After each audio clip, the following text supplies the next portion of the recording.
अब बच्चों आ जाओ मल्टीप्लिकेशन मॉडलो। मल्टीप्लिकेशन मॉडलो में क्या है, सेम चीज है। जैसे हम एडिशन मॉडलो में क्या बोलते थे, जैसे हमने बोला कि ए एडिशन मॉडलो एन बी, इसका क्या मतलब हो गया कि दोनों को ऐड करके हम क्या करते थे, उसको एन से डिवाइड करते थे और जो रिमाइंडर होता था वो क्या होता, ए एडिशन मॉडलो बी का वैल्यू होता था। तो मल्टीप्लिकेशन मॉडलो में भी क्या है, ये सेम है। इसमें क्या है, हमारे पास सेम है, वहां हम ऐड करते थे, यहाँ क्या करेंगे, मल्टीप्लाई करेंगे। यहाँ पे हमारे पास क्या बोल रहा है, let n be a positive integer. N हमारे पास कोई पॉजिटिव इंटीजर है ग्रेटर देन 1, वही बात a b belongs to Z N.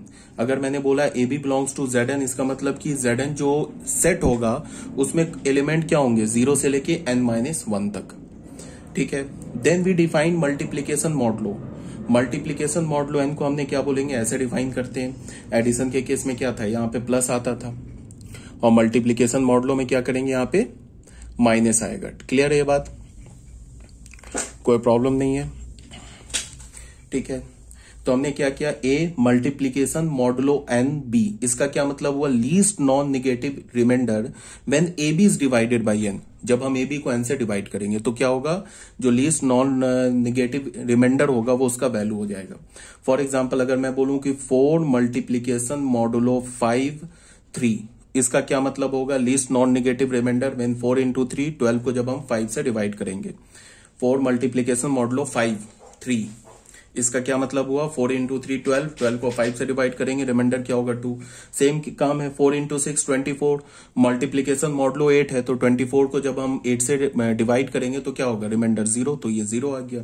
अब हमने एक मल्टीप्लीकेशन मॉडलो 10 लिया, तो इसमें क्या हो जाएगा, ऑन द सेट। ठीक है, सेट हमने Z10 सेट नहीं लिया है, हमने सेट S पर लिया है। अगर Z10 सेट लेता ना तो उसमें एलिमेंट क्या होते हैं, 0 से लेकर 9 तक। बट यहाँ पे क्या है, हमने मल्टीप्लीकेशन मॉडलो 10 लिया है, किस सेट में, सेट S में। सेट S क्या हमारा 2 4 6 सेट। अब the composition table of multiplication modulo 10 on S is given below. इसका क्या दे रखा है, मल्टीप्लीकेशन मॉडलो दे रखा है, देख लो। 2 4 6 8 ले लिया हमने, कंपोजिशन टेबल बना लिया। इसमें क्या हो गया, 2 4 6 8, 2 4 6 8, 2 को 2 से मल्टीप्लाई करेंगे 4, 4 को 10 से अगर हम डिवाइड करेंगे तो रिमाइंडर क्या होगा 4। 2 को 4 से मल्टीप्लाई करेंगे 8, 8 को 10 से डिवाइड करेंगे, 8 छोटा है ना 10 से, तो रिमाइंडर क्या हो जाएगा 8। ऐसे हमने बना लिया मल्टीप्लीकेशन मॉडलो 10। ठीक है, we make the following observation. फिर वही बात, देखो ये हमारा प्रिंसिपल डायगोनल है 4 6 10। ठीक है, ये प्रिंसिपल डायगोनल हो गया। प्रिंसिपल डायगोनल के अबाउट देख लो 8 4 8 8 4 8। हमारा कंपोजिशन टेबल क्या है, सिमेट्रिक है। तो इसका क्या मतलब है कि ये जो मल्टीप्लीकेशन मॉडलो n है ये कम्यूटेटिव है। पहली बात आ गई समझ में। उसके बाद क्या बोला जा रहा है, ये क्या बोल रहा है, all the entries of the table are element of S। ये जो भी एंट्री देख रहे हो ना तुम, 4 8 2 6, ये जो भी एंट्री देख रहे हो ये किसका है, ये तो हमारा 2 4 6 सेट इसी सेट S का है। इसका क्या मतलब है कि ये जो हमारा एक बाइनरी ऑपरेशन है। फिर प्रिंसिपल डायगोनल के अबाउट सिमेट्रिक है, इसका क्या मतलब, कम्यूटेटिव है। फिर उसके बाद तुम देखो 2 4 6 सेट किधर दिख रहा है, ये दिख रहा है ना 2 4 6 सेट, तो 6 के क्रॉसपॉन्डिंग हम लोग कॉलम देखते हैं। तो कॉलम में क्या आ रहा है हमारा 2 4 6 सेट। फिर यहाँ 6 के क्रॉसपॉन्डिंग ये रो देखो 2 4 6 सेट। तो 6 के क्रॉसपॉन्डिंग जो कॉलम है ना 2 4 6 सेट, ये कॉन्साइड कर रहा है एक्सट्रीम लेफ्ट कॉलम से। और यहाँ 6 के क्रॉसपॉन्डिंग जो है 2 4 6 सेट, ये कॉन्साइड कर रहा है एक्सट्रीम जो अपर कॉलम है उससे कॉन्साइड कर रहा है। इसका मतलब क्या हो गया, आइडेंटिटी एलिमेंट क्या हो गया, 6 हो गया। फिर तुम रो वाइज देखो 4 8 2 6, हर रो में 6 दिख रहा है, हर कॉलम में 6 दिख रहा है। इसका क्या मतलब हो गया, 6 इज द आइडेंटिटी एलिमेंट। ये भी बात आ गई समझ में। तो सॉरी, हर रोज हर कॉलम में 6 दिख रहा है। इसका क्या मतलब हुआ, ईच एंड एवरी एलिमेंट, जितने भी एलिमेंट है ना of set S is invertible. Set S के जितने भी एलिमेंट है, ये जो सेट S है इसके जितने भी एलिमेंट है ये क्या है, इन्वर्टेबल है।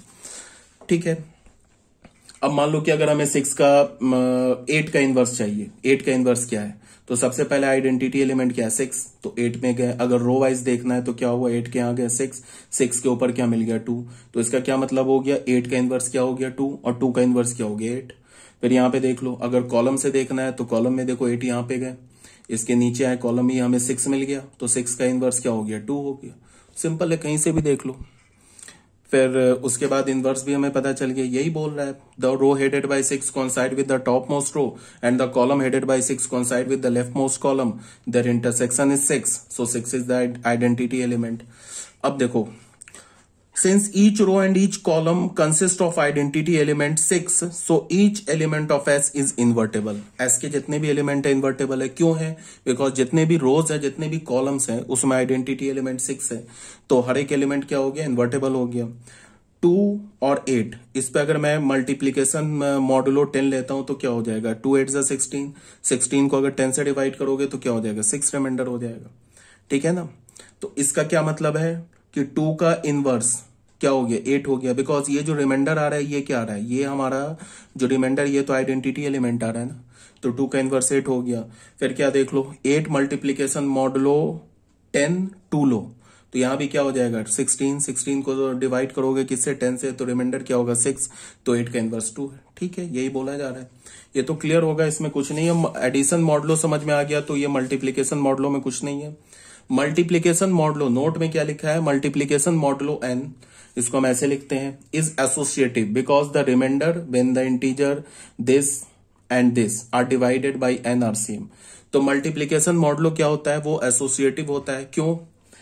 बिकॉज a इंटू बी को n से डिवाइड करो, जो रिमाइंडर आएगा, फिर उस रिमाइंडर को c से मल्टीप्लाई करो, फिर उसको n से डिवाइड करो, जो रिमाइंडर आएगा वो सेम होगा।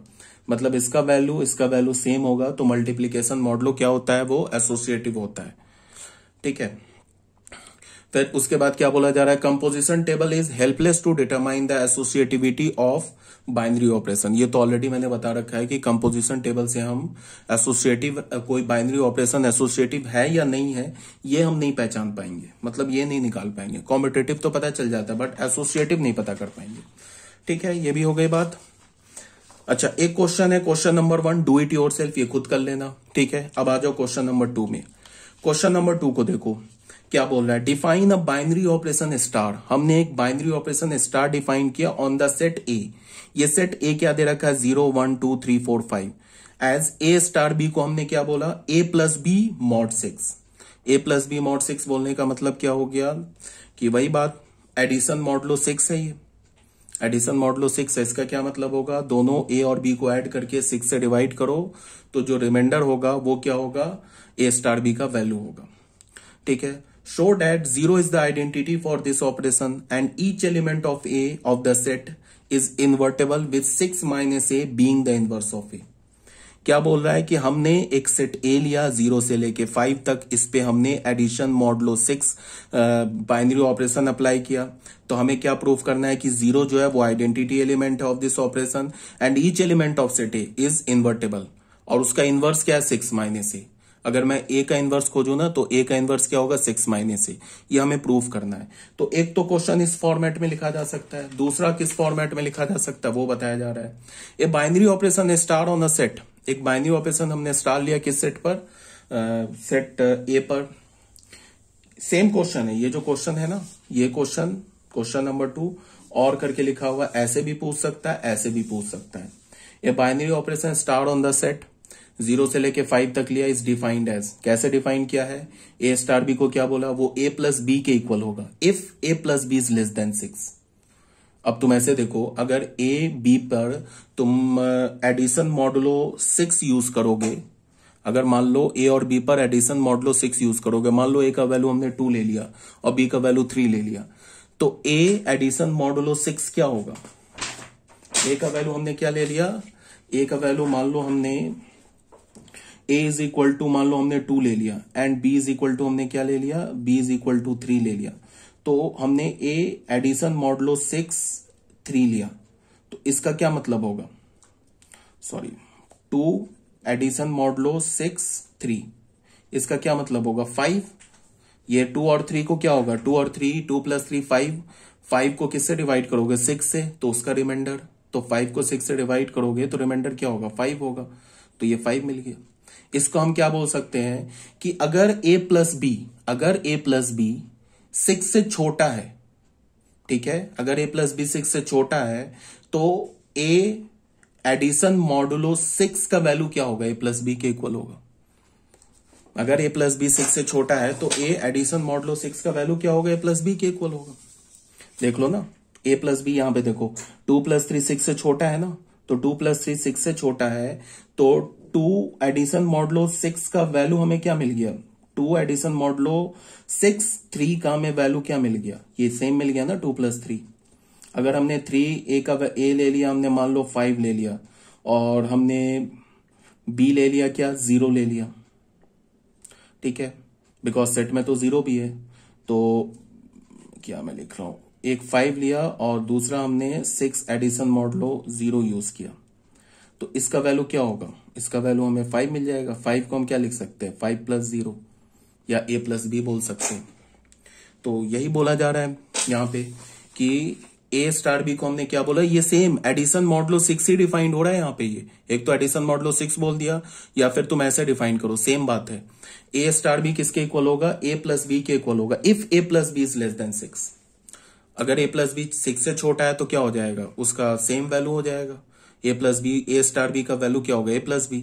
अब फिर क्या बोल रहा है कि a स्टार बी किसके इक्वल होगा, a प्लस बी माइनस 6 के इक्वल होगा इफ a प्लस बी या तो 6 के इक्वल है या तो 6 से ग्रेटर है। उसको तुम ऐसे देखो, मान लो अगर हमने ना a का वैल्यू 4 ले लिया एंड b का वैल्यू 5 ले लिया, तो a प्लस बी क्या हो जाएगा, a प्लस बी क्या हो जाएगा, 4 प्लस 5 किसके इक्वल होगा, 9 के इक्वल होगा, जो कि ग्रेटर है 6 से। तो अगर मैं बोलूं कि 4 एडिशन मॉडुलो 6 5 क्या होगा, तो ये क्या हो जाएगा, 9 को 6 से डिवाइड करोगे किसके इक्वल हो जाएगा, रिमाइंडर क्या होगा, 3 होगा ना। या फिर यहां पे अगर इस डेफिनेशन से आओगे तो ये क्या बोल रहा है, a प्लस बी माइनस 6, तो 4 एडिशन मॉडुलो 6 5, इसको हम क्या लिख रहे हैं, 4 स्टार 5, तो 4 स्टार 5 को क्या हो रहा है, ये तो 9 हो रहा है, तो 9 है तो उसके लिए क्या बोला है, 4 प्लस 5 माइनस 6, तो फिर 3 आ गया। समझ रहे हो बात को, सेम चीज डिफाइंड हो रहा है, एडिशन मॉडुलो 6 ही हमने यहां भी अप्लाई किया है। अब यहां पे हमें क्या दिखाना है कि show that 0 is the identity, 0 हमारा क्या identity for this operation, and each element of set A of the set is invertible with 6 minus A being the inverse of A। तो कोई बात नहीं है, बस यहाँ पे हम शुरू हो गए, कंपोजिशन टेबल बना लिया। पहले A स्टार B को हमने क्या बोला, A plus b mod 6, remainder when A plus b is divided by 6। तो 0 स्टार 1 का वैल्यू क्या होगा, 0 प्लस 1 क्या होता है 1 को 6 से डिवाइड करेंगे, रिमाइंडर क्या होगा 1, तो 0 स्टार 1 का वैल्यू क्या हो गया, 1 हो गया। फिर 0 स्टार 1 निकाल लिया, 2 स्टार 3, ये सब निकाल के यहाँ पे हमने कंपोजिशन टेबल बना लिया। ठीक है, कंपोजिशन टेबल बनाएंगे तो ये हमारा क्या हो रहा है, जो प्रिंसिपल डायगोनल है, वो प्रिंसिपल डायगोनल क्या है, उसके अबाउट हमारा देख लो, ये है ना प्रिंसिपल डायगोनल, ये है ना प्रिंसिपल डायगोनल, देख लो ये है प्रिंसिपल डायगोनल। प्रिंसिपल डायगोनल के अबाउट देख लो, सिमेट्रिक है 135, तो बिल्कुल सिमेट्रिक है। तो सिमेट्रिक है इसका मतलब क्या हो गया, ये हमारा कम्यूटेटिव हो गया, पहली बात। दूसरी बात क्या हो गया कि 0 के आगे रो देखो और 0 के नीचे कॉलम देखो, ये जो 0 के आगे जो रो है ये सबसे अपर रो के साथ कॉन्साइड कर रहा है, और 0 के नीचे जो कॉलम है सबसे लेफ्ट कॉलम के साथ कॉन्साइड कर रहा है। इसका क्या मतलब हो गया कि 0 is the identity element.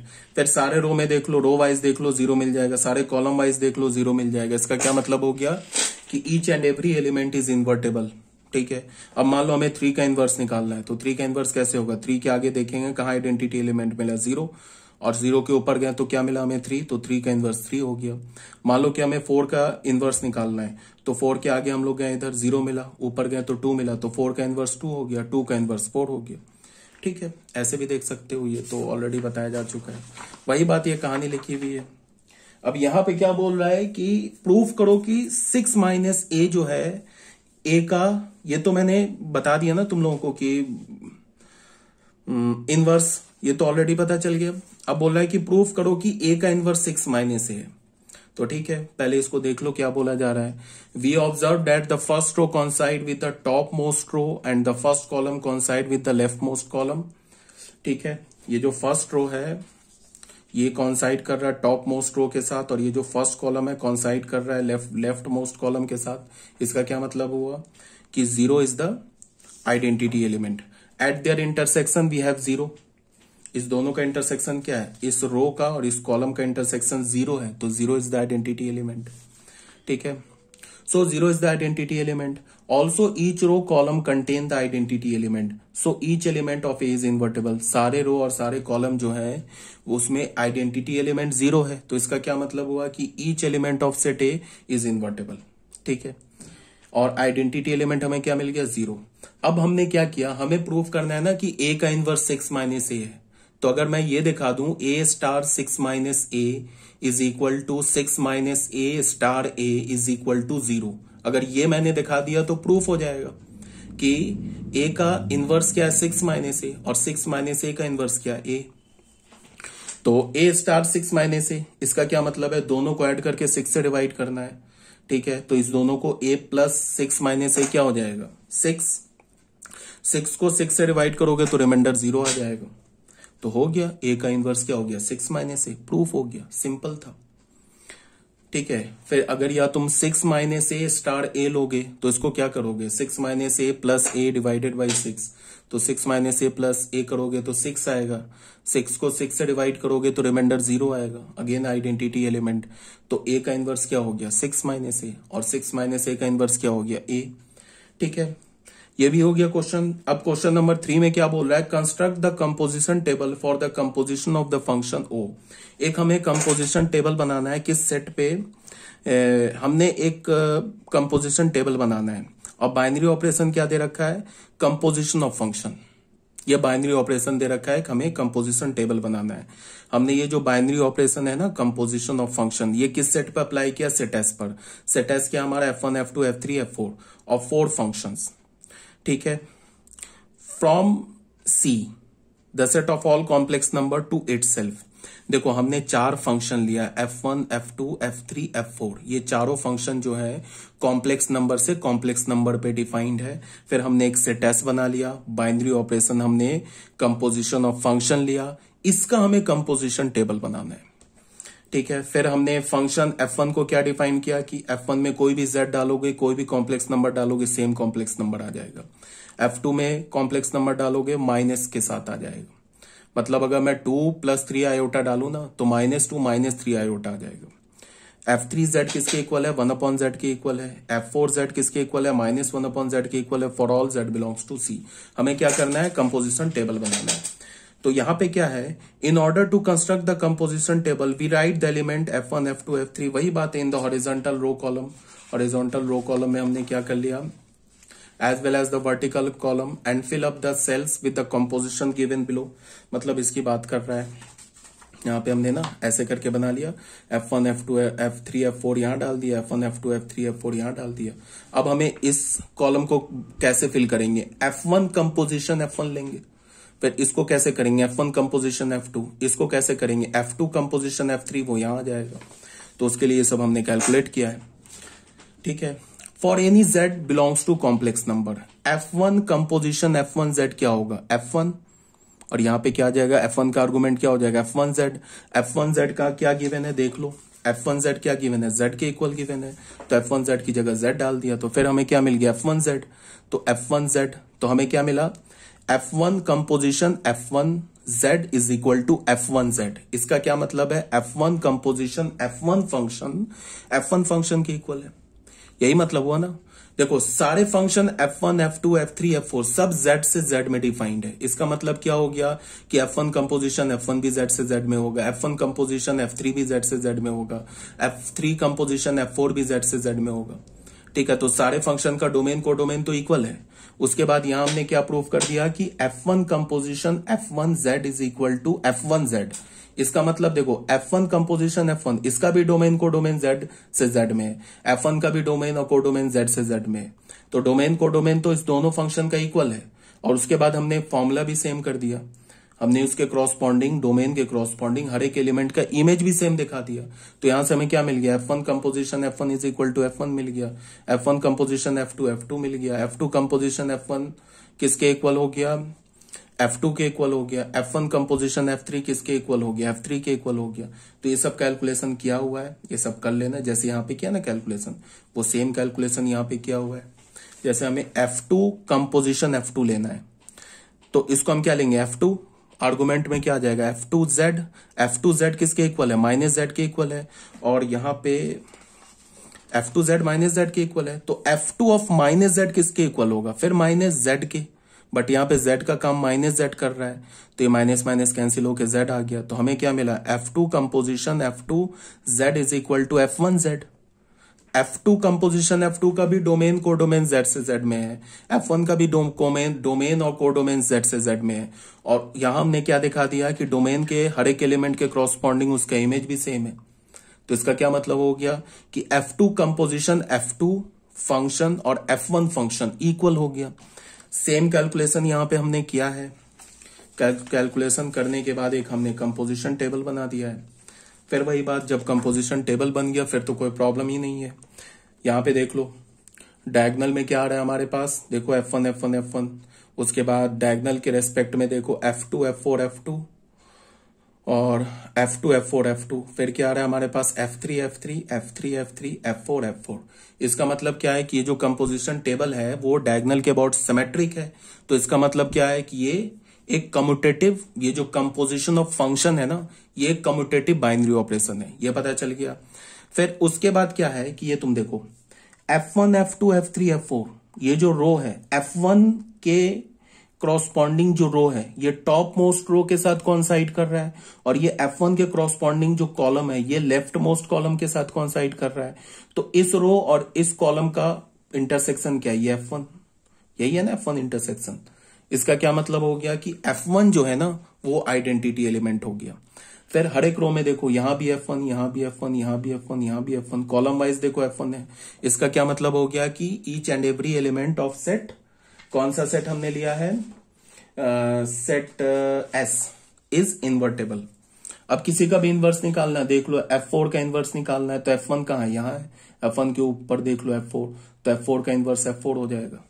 F3 का इनवर्स देखो यहाँ F1 है, ये F3 का इनवर्स F3 हो जाएगा। ठीक है, मतलब क्या है कि जो F फंक्शन का इनवर्स क्या हो जाएगा, सेम फंक्शन F1 का इनवर्स क्या हो जाएगा F1, F2 का इनवर्स क्या हो जाएगा F2, F3 का इनवर्स क्या हो जाएगा F3, F4 का इनवर्स क्या हो जाएगा F4। ठीक है, the table is symmetrical about the diagonal, so composition of function is commutative. F1 is the identity element for composition of function on set S। The composition of function is associative, so composition. अब यहां पे क्या है, एक बात और मैंने बताया था ना कि कंपोजिशन ऑफ फंक्शन जो होता है वो एसोसिएटिव होता है। ठीक है, ये बताया है। और ये जो हमारा बाइनरी ऑपरेशन ये क्या है, कंपोजिशन ऑफ फंक्शन है। इसका मतलब क्या है कि ये जो बाइनरी ऑपरेशन है ना, कंपोजिशन ऑफ फंक्शन, ये एसोसिएटिव भी है, ये कम्यूटेटिव भी है। ठीक है, एसोसिएटिव वी हैव क्या है, F1 कंपोजिशन F1 किसके इक्वल हो गया, F1 के। इसका मतलब F1 का इनवर्स F1 है, ये तो ऑलरेडी यहीं से पता चल रहा है कंपोजिशन टेबल से। फिर F2 कंपोजिशन F2 किसके इक्वल, F1 के इक्वल है, इसका मतलब F2 का इनवर्स F2 है। फिर F3 कंपोजिशन F3 किसके इक्वल, F1 के इक्वल है, इसका मतलब F3 का इनवर्स F3 है। F4 कंपोजिशन F4 किसके इक्वल, F1 के इक्वल है, इसका मतलब F4 का इनवर्स F4 है। तो ये सारी बात है, आई होप क्लियर होगा। अगर कोई डाउट है, अभी भी मन में दिमाग में कोई विचार है, कोई डाउट है, कुछ पूछना है, तो जब हमारी क्लास हो उस समय पूछ सकते हो, पहली बात। और हमारा जो ये फंक्शन चैप्टर है ऑलमोस्ट बोर्ड लेवल का कंप्लीट है। अगर तुम इसको ध्यान से देखोगे, जो मैंने बताया है, तुम्हें जो PDF सेंड किया है और जो वीडियो लेक्चर, अगर इसको ध्यान से तुमने देखा है तो ऑलमोस्ट जेईई मेंस के भी 90% क्वेश्चन सॉल्व हो जाएंगे। कुछ कंसेप्ट एक्स्ट्रा है जो बताना है, जैसे पीरियोडिक फंक्शन हो गया, फिर दो फंक्शंस का शिफ्टिंग ऑफ ग्राफ हो गया, फिर ट्रांसफॉर्मेशन हो गया, कुछ इंपॉर्टेंट है कंसेप्ट। फिर ग्राफ से हम डोमेन रेंज कैसे देखते हैं, ये सब टॉपिक है जो जेईई मेंस एडवांस के लिए है, तो उसको हम ITF के साथ ये कवर करेंगे। अभी अगर तुम इतना भी अगर फंक्शन कर लोगे ना, तो जेईई मेंस के ऑलमोस्ट 90% क्वेश्चन निकल जाएंगे। जो कंपोजिशन ऑफ फंक्शन पढ़ाया या जो भी मैंने तुम्हें टॉपिक पढ़ाया ना अभी फंक्शन का, इससे निकल जाएंगे। ठीक है, फिर ओके, हमारा ये चैप्टर है बोर्ड लेवल जो है फंक्शन चैप्टर, ये कंप्लीट हो गया है। इसमें कुछ भी नहीं बचा, बोर्ड में मैंने कुछ भी नहीं छोड़ा, बोर्ड के लिए बता रहा हूं। बोर्ड में अगर 10% था ना, तो मैंने 20% दिया तुम्हें, दुगुना ही बताया, कम नहीं बताया बोर्ड के लिए, बोर्ड के पॉइंट ऑफ व्यू से। तो तुम NCERT क्वेश्चन तो सारे सॉल्व कर सकते हो, A to Z इवन अगर चाहो तो जेई मेंस का जो प्रीवियस ईयर है वो भी निकाल सकते हो ऑलमोस्ट।